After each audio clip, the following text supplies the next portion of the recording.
L'hypocrite. Nous étions en train de déguster un savoureux flacon d'une vieille mais exquise eau-de-vie de pomme, lorsqu'au détour d'une gorgée, un des convives s'exclama. Par Dieu, voilà de quoi convaincre le Saint-Père à céder au péché de la gourmandise. À ces mots, beaucoup éclatèrent de rire. À l'exception de certaines personnes, et en particulier des femmes pieuses comme Madame de Combès, qui se signa instinctivement devant le franc-parler et les éclats de rire. Mais le père François, l'évêque local, lui, à sa grande surprise, ne se signa pas ni ne s'offusqua de l'affaire. Madame de Combès l'enjoignit à réagir et à exiger que pareil blasphème ne soit plus prononcé en sa présence d'homme d'église. Mais le père François eut un sourire amusé et lui tint ce langage.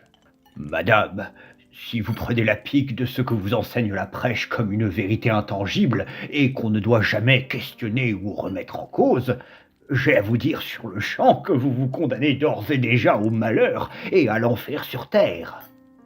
Car à tout considérer comme inviolable et sacré des choses aussi banales que la plaisanterie ou l'amour des plats d'une table, car votre curé vous a martelé qu'il ne faut ni manger avec excès, ni dire, peu importe la raison, qu'elle soit colère ou farce de choses qui touchent le Tout-Puissant, c'est là la plus grande faute que vous puissiez commettre.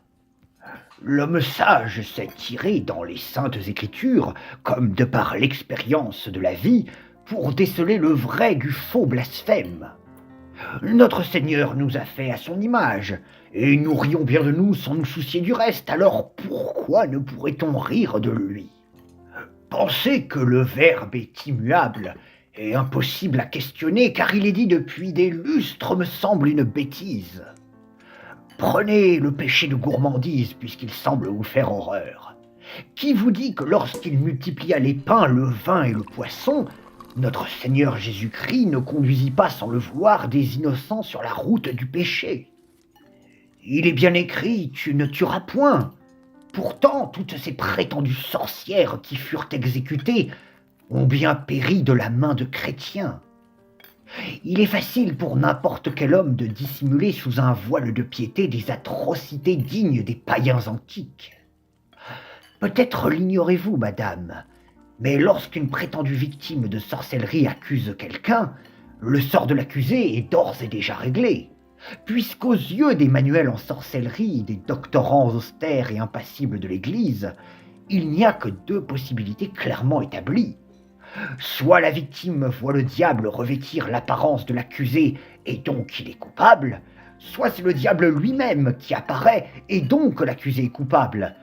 Et l'on ne peut envisager de mensonge venant de la victime, car ce n'est pas une opinion établie dans les écrits. Quel beau prétexte pour se rassurer lorsqu'on les noyait. Si elles coulent, c'étaient de bonnes chrétiennes, si elles flottent, on les exécute pour les libérer du démon. Cela revient pourtant au même. On se salit les mains. Prendre au mot près le verbe sans y avoir mêlé un brin de jugeote, le prendre au littéral sans se questionner vraiment sur sa signification et les contradictions qu'il peut engendrer, celui-là, je vous le dis, sera précipité par saint Pierre au moment de sa montée au ciel vers les tréfonds abyssaux de l'enfer. Je vois que mes paroles vous repoussent, et pourtant ce n'est nullement un manque de piété qui les anime. C'est, madame, la chose la plus précieuse que notre Seigneur nous a donnée, le bon sens. Et je m'en vais sur ces mots vous conter une histoire qui m'a fait ouvrir les yeux sur ce chapitre. Cela fait maintenant près de 6 ans que je me suis établi ici pour exercer mon ministère. Néanmoins, madame, j'ai auparavant exercé ma mission avec assiduité pendant au moins 20 ans, et oui, cela ne me rajeunit pas, en Cochinchine.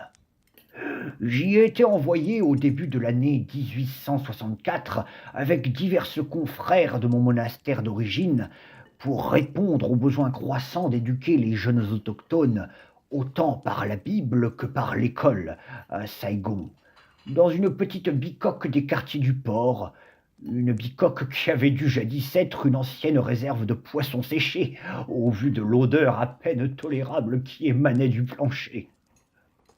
Quand je suis arrivé ici, jeune prêtre tout gonflé de ferveur, je croyais que porter la parole de Dieu consistait à la planter comme un étendard au sommet d'une montagne.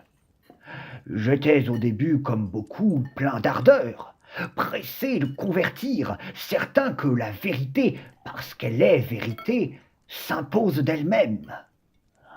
Mais bien vite, j'ai compris que la foi n'avait rien d'un conquérant. Au contraire, c'est une semence. Et une semence, voyez-vous, ne germe que si l'on ne respecte la terre où on la dépose. Or, voyez-vous, convertir par la contrainte, comme l'ont fait mes prédécesseurs, c'est bâtir sur du sable. Le baptême ne vaut rien si la foi ne vient pas du fort intérieur, et la foi ne s'impose pas, elle se propose. J'ai vu des catéchumènes forcés de renier leur ancienne croyance sous la menace d'un chef de poste ou d'un administrateur zélé. Et quelques mois plus tard, à la première mousson, ces conversions-là s'étaient dissoutes comme des maisons de torchis. J'ai vu des visages blêmes, des enfants se cacher derrière leur mère, et des portes et des volets se fermer avec fracas à la simple approche d'un curé. Je crois que notre erreur à nous, missionnaires européens, c'est de vouloir convertir en commençant par ébranler. Comment si pour élever la croix, il fallait tout d'abord abattre tout ce qui existait avant elle? Mais la vraie foi ne chasse pas, elle éclaire. Et si nous croyons que Dieu a mis un peu de notre lumière en nous dans chaque peuple, alors pourquoi vouloir éteindre leur lumière avant d'y déposer la nôtre? Ces gens n'étaient nullement les païens sauvages que Juan Guinness de Sepúlveda avait dépeints lors de la controverse de Valladolid.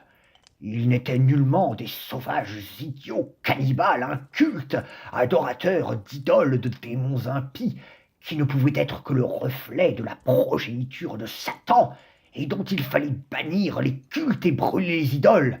Non, ils étaient des hommes comme nous. Des hommes qui, à l'image du bon sauvage de Rousseau, vivaient loin de nous, mais qui n'étaient pas pour autant des êtres primitifs ou des barbares. Leur culture était certes étrangère à la nôtre, tout comme elle serait étrangère à un Romain des temps jadis s'il revenait à la vie. Les diverses foi d'Asie, polythéistes, chamaniques, bouddhistes ou confucéennes, avaient coexisté en harmonie. Pourquoi vouloir détruire cet équilibre au profit d'une autre, sans que nous ayons de certitude que l'équilibre ne laisse la place au chaos? J'ai vu des églises brûlées, non pas parce que la parole était rejetée, mais parce qu'elle avait été imposée. J'ai vu des prêtres exilés, des catéchistes massacrés parce qu'ils n'avaient pas compris que le premier acte d'évangélisation, c'était l'humilité. Quand j'entends certains parler de civiliser par la foi, je frémis. La foi n'est pas un outil, mais une promesse de fraternité. Et si le Christ est mort pour sauver les hommes, ce n'était pas pour qu'on les force à se sauver malgré eux. J'ai appris que pour que la graine de Dieu pousse, il faut d'abord apprendre à marcher pieds nus dans la boue des hommes. Et j'ai été, comme je vous l'ai dit, témoin de ce que la contrainte et trop de dogmatisme donnent comme résultat, à savoir l'incendie, plutôt qu'une braise agréable. J'en viens à présent à ce fameux exemple. Je n'en ai pas été le témoin direct, mais mon départ de ma petite classe d'école de Saigon en était la conséquence. Après 11 années d'enseignement, les plus agréables de ma vie, je crois, j'avais reçu une lettre du vicaire apostolique de la Cochinchine occidentale m'annonçant que j'allais devoir prendre la relève du curé du petit village d'Altsung, un petit village de pêcheurs à l'embouchure ouest du delta du Mékong, qui était mort sans véritable explication ni rapport auprès de l'administration du coin. Cet homme d'église disparu était le père Grégoire Malvaronne, arrivé en Cochinchine en 1863 du monastère de la Grande Chartreuse en Isère. Décrit par les registres du monastère comme un excellent disciple des principes de leur fondateur, Bruno de Reims dit le Chartreux, les archives des préfectures de la métropole dressaient néanmoins de ce prêtre de 33 ans à la mine sévère, au nez aquilin et aux yeux vous foudroyant littéralement sur place, le portrait plutôt d'un agitateur public. En effet, il avait déjà fait parler de lui plusieurs fois dans ses sermons au début de sa vie religieuse, de par peut-être son éducation ou sa confiance absolue dans le pouvoir divin, qui l'amena à plusieurs reprises à tenir des discours farouchement anti-bonapartistes, et même déjà avant d'être envoyé en Cochinchine, anti-républicain, dont il qualifiait les partisans d'être les agents du prince de l'enfer. Il prêchait pour le retour strict et impartial de la foi dans la vie des hommes, au retour de la monarchie de droit divin, à l'exécution des révolutionnaires de la première heure comme des bonapartistes, et à la destruction pure et simple de leur héritage, architectural comme culturel, qui avait insidieusement planté la gerbe de la perversion humaine et qui l'avait arraché à la dévotion que l'on doit à Dieu. Aussi, lorsque le traité de Saïgon fut signé avec l'Empire d'Annam, la métropole n'eut aucun scrupule à envoyer servir dans l'administration coloniale certains de ces prêtres incontrôlables et opposés à leur gouvernement, dans le but à peine dissimulé de ne plus jamais entendre parler d'eux. Voilà comment avait atterri à Altsung cette robe noire avec sa mine grise, ses yeux mauvais qui ne lâchaient personne du regard, et tout son fanatisme intérieur qui, malgré l'exil, n'allait pas tarder à croître de nouveau. Sitôt arrivé dans ce petit village, avec 10 soldats armés chargés par l'administration coloniale de le protéger en raison de sa mission civilisatrice, il ne lui fallut pas longtemps pour faire des esclandres. Son premier discours devant la population assemblée à sa venue en témoignait. Il haranguait la foule de calomnies et d'injures qu'elle ne comprenait pas vraiment. La barrière de la langue était bien présente. Mais malgré cela, certains avaient peur de ses gestes brutaux et de ses paroles colériques à propos des idoles et des anciennes coutumes qu'il disait avoir le devoir de purger de la surface de la terre. Il fut installé dans une modeste pagode qui avait été réquisitionnée par l'administration coloniale et où l'on avait installé parmi des manuscrits aux textes sacrés confucéens et de petites maisons sculptées que les locaux nomment maisons des esprits, on avait donc disposé une vieille croix avec son Jésus qui avait été retrouvé dans le bazar de grenier d'une abbaye de Provence, avec çà et là cloués au mur de petits tableaux achetés auprès d'un jeune peintre de l'Académie des Beaux-Arts et qui représentaient la vie des saints ainsi que la passion de notre Seigneur. Mais la présence de ces cultes d'Asie subsistant toujours en son lieu de prêche, car on n'avait pas trouvé d'autre endroit où les transférer, firent sur lui l'effet d'une bombe. Il entra dans une terrible colère, criant au blasphème et à l'injure publique de voir dans la nouvelle et éternelle maison du Seigneur trôner à sa vue des idoles païennes et démoniaques, recelant en elles toute l'essence de la grande prostituée Babylone, et des cultes primitifs adorateurs de sacrifices humains dont la simple vue d'une idole était une injure à Dieu, ainsi que la preuve que ces gens n'étaient rien d'autre que des sauvages incultes et impies, auxquels seule la lumière de notre Seigneur pouvait être salvatrice, quand bien même il fallait les convertir de force. Emporté par ces mots, il les joignit aux actes, en s'emparant du sabre d'un officier et en frappant avec fureur devant les habitants médusés les idoles de bois et déchirant les parchemins sacrés. Ils voulurent protester, certains même le repoussèrent de force, mais les 10 soldats stationnés avec leurs fusils les dissuadèrent d'aller plus loin, et ils durent à regret voir les images de leur Dieu être réduites à néant. Bien vite, son fanatisme religieux s'éleva encore, et il exigea que tout symbole de leurs anciennes croyances, même le plus minime, effigie, relique, peinture ou ouvrage, soit amené devant l'église pour être brûlé. Bien sûr, aucun des habitants ne s'exécuta, Alors il envoya sa troupe de soldats dociles et peu scrupuleux faire la sale besogne, quitte à casser quelques nez et à mettre tous en dessus-dessous. Un bûcher des vanités fut ainsi érigé, et c'est sous les pleurs des hommes et des femmes de ce pays qui voyaient les silhouettes des dieux de leurs aïeux partir en fumée, sous les beuglements exaltés et accusateurs de ce prêtre fanatique, leur intimant de pleurer la honte qu'ils avaient eue de vénérer tant de démons durant toutes ces générations, que débuta sous un hypocrite vernis de mission civilisatrice une véritable dictature théocratique digne de Savonarole. La vie du village était désormais réglée comme du papier à musique, et les journées rythmées de manière canoniale, laudes, tierces, vêpres étaient quotidiennes.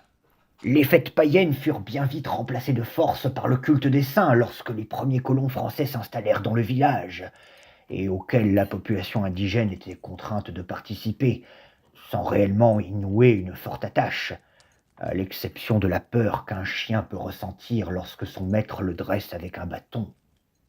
Les enfants devaient être dès la matinée arrachés aux travaux des champs pour être éduqués comme de bons petits chrétiens selon les dogmes et lois des évangiles que le survolté Malvaronne leur inculquait avec toute la rigidité dont il était capable.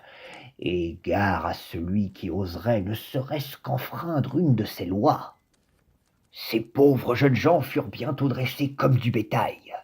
Les jeunes filles étaient plus que contraintes de rester aussi pures et vierges que si elles avaient été envoyées au couvent, tandis que les garçons embrigadés en petites milices jouaient pour lui le rôle d'espions et de casseurs, lorsqu'ils avaient repéré une personne en train de commettre un crime, de manquer un office religieux, ou pire, s'ils s'adonnaient au culte désormais interdit et banni, jugé criminel.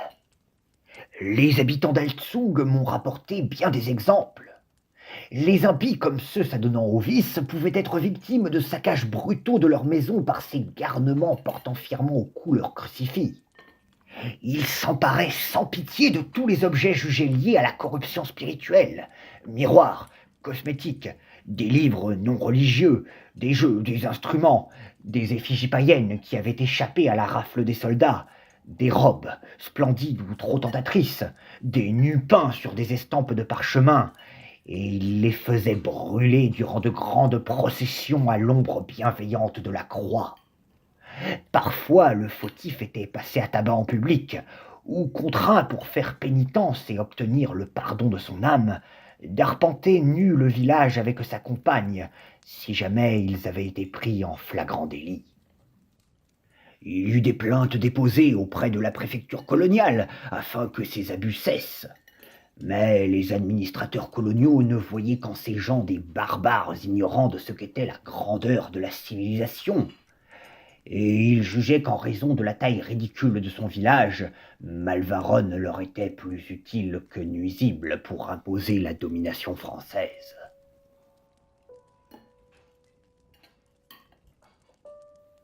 Parmi toutes ces petites têtes brûlées se trouvait un jeune garçon qui, dès ses débuts d'endoctrinement, avait montré une telle assiduité et une telle dévotion auprès de Malvaronne qu'il ne tarda pas à devenir l'un de ses, si ce n'est son disciple préféré. Ce garçon, il l'avait baptisé sitôt arrivé et son impérium religieux établi, et avait exigé, à l'instar des autres enfants baptisés par sa main, que son nom de naissance soit changé pour refléter sa complète renaissance dans le cercle vertueux de la foi chrétienne. Aussi, Nguyen disparut, et il baptisa cet enfant ni plus ni moins que sous le nom d'Ange. Ce petit fit des merveilles, du point de vue de son précepteur, participant aux dénonciations et exactions de ses petits camarades sur des villageois peu enclins à renoncer aux traditions que des éons d'aïeux avaient suivies et pratiquées sans la moindre crainte et menace d'avoir prié d'autres dieux que ceux de leurs voisins. Il ne manquait pas un office, et lisait et parlait dans un français presque parfait les Saintes Écritures, lors de la messe du dimanche, et à l'instar de son maître à penser, se rendait parfois dans d'autres villages limitrophes plus reculés pour haranguer les foules d'abandonner les esprits des ancêtres et les idoles de bois au profit de la Vierge et de la Sainte Croix qui seuls pouvaient exaucer les prières des hommes. Ce garçon ne tarda pas à inquiéter ses propres parents, qui, malgré une soumission de façade, voyaient avec tristesse ce fils qu'ils avaient tant voulu devenir pour eux un parfait étranger, voire un oppresseur digne de plus tard succéder à ce prêtre intolérant et fanatique qu'on leur avait envoyé, tant il suivait à la lettre les paroles et les écrits saints que ce précepteur maudit leur avait mis devant les yeux, et qui désormais à jamais était la seule loi et la seule vérité bonne à suivre et entendre. Pourtant, tout cela prit fin au terme d'une journée de grande tristesse et d'une grande colère que ni les menaces des soldats, ni leurs fusils ne purent étouffer. Ce jour-là, tandis que des habitants du village étaient en train de planter les pilotis d'un futur ponton de bois qui devait à terme doter le petit village d'un quai capable d'amarrer dans les proches eaux intérieures du fleuve un cuirassé qui amènerait à son bord une nouvelle garnison de soldats chargés d'explorer et de fortifier les futures défenses côtières, à ce moment-là donc, un effrayant crocodile fut aperçu surgissant des flots et se rua sur un malheureux qui se trouvait non loin de lui, avant de se hisser sur la berge. À sa vue, les travailleurs et passants se mirent à fuir en hurlant tant sa physionomie imposante et sa figure étaient hideuses.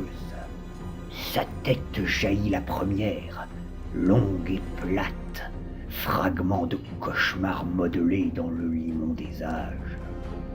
La peau semblait faite de pierre plus que d'écailles. Chaque plaque, épaisse et terne, portait les stigmates du temps, des fissures blanchâtres, des cicatrices anciennes, des éclats d'algues séchées incrustées dans la chair. L'eau s'écoulait entre les reliefs de son armure, dessinant des ruisseaux minuscules qui faisaient luire sa peau d'une brillance huileuse.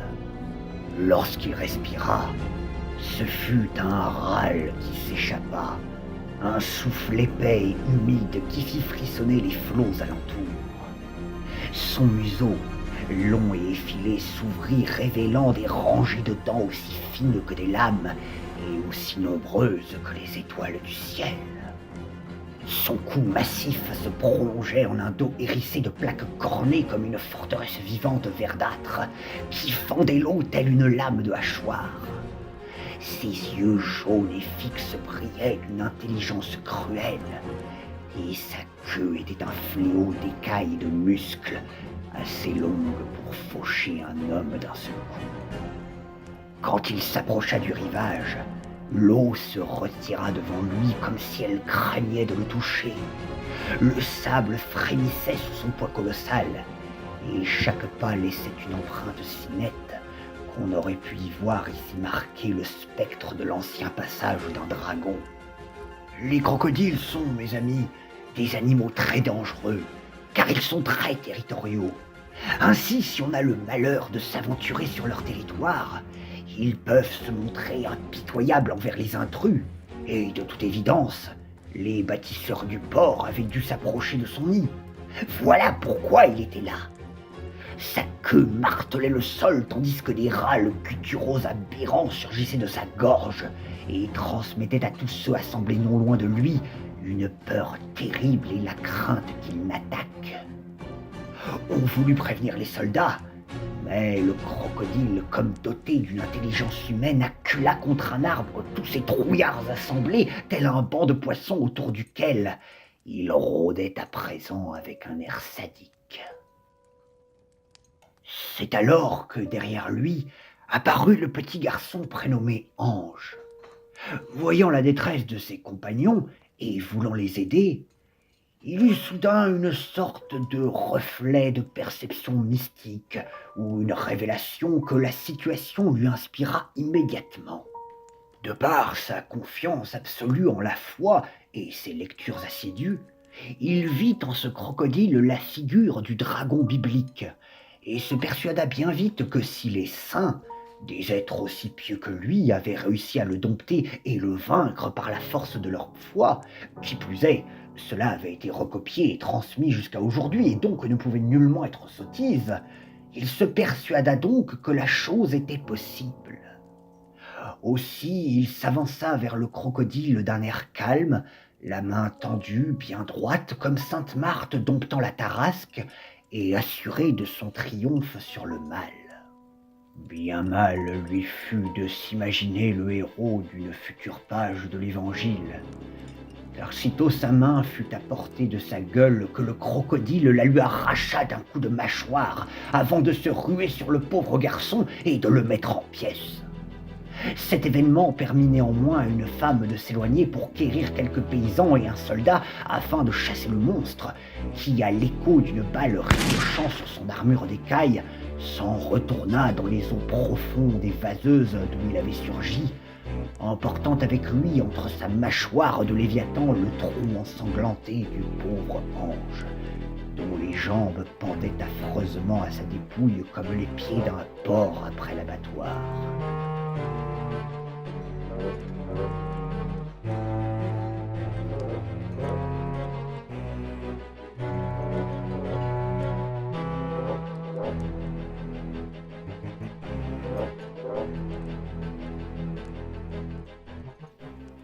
Seul restait à présent sur le sol de la berge déserte un bras à demi rongé avec son épaule sanguinolente, ainsi que la tête décapitée du malheureux dont le sang perlait tel des larmes le long de ses yeux. Sitôt avertie, la famille du défunt fut inconsolable. Mais à la douleur immense de perdre un fils, s'ajouta bientôt la colère de voir que l'homme qui, par ses prêches enflammés et sa rigueur inquisitoriale suivant à la lettre les écrits saints, et qui avait mené par là leur fils à la mort de par sa dévotion aveugle, refusait à présent à ce garçon, fidèle parmi les fidèles, le droit d'être enterré comme un bon chrétien. L'affaire, disait-il, n'était pas une mort conventionnelle. Il y avait, selon lui, trop peu de restes humains pour lui offrir une sépulture décente. De plus, le garçon avait de son propre chef mis sa vie en danger, et donc ce n'était pas un accident, mais un suicide. Or, comme vous le savez, les suicidés n'ont pas le droit au dernier sacrement. Cela fit naître dans le cœur des parents du jeune homme une colère immense, qui ne tarda pas à éclater à la figure du prêtre. Comment osait-il dire cela, après que leur fils, quand bien même il n'avait pas approuvé sa conversion, comment osait-il lui refuser après une telle dévotion maladive le droit au repos éternel? Le père du garçon saisissa alors le prêtre et le jeta hors de sa maison avant d'hurler à la foule ce qu'il venait de dire. Malvaronne eut beau hurler, menacer d'excommunication et d'hérésie son agresseur. Il avait dorénavant perdu toute son aura d'autorité et de respect aux yeux de la population, qui le voyait sous son vrai jour. Un hypocrite véreux, un manipulateur et un menteur, puisque même ce en quoi il jurait avoir foi, et qui le reliait par la compassion et la pitié à tous ses frères chrétiens, n'avait de toute évidence aucune forme d'importance ni de respect.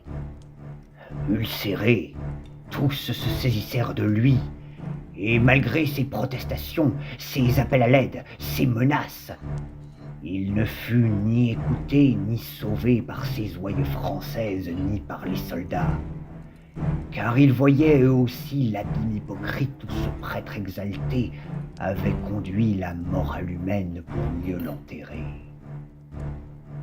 On dressa alors un grand bûcher sur la place du village, devant l'église.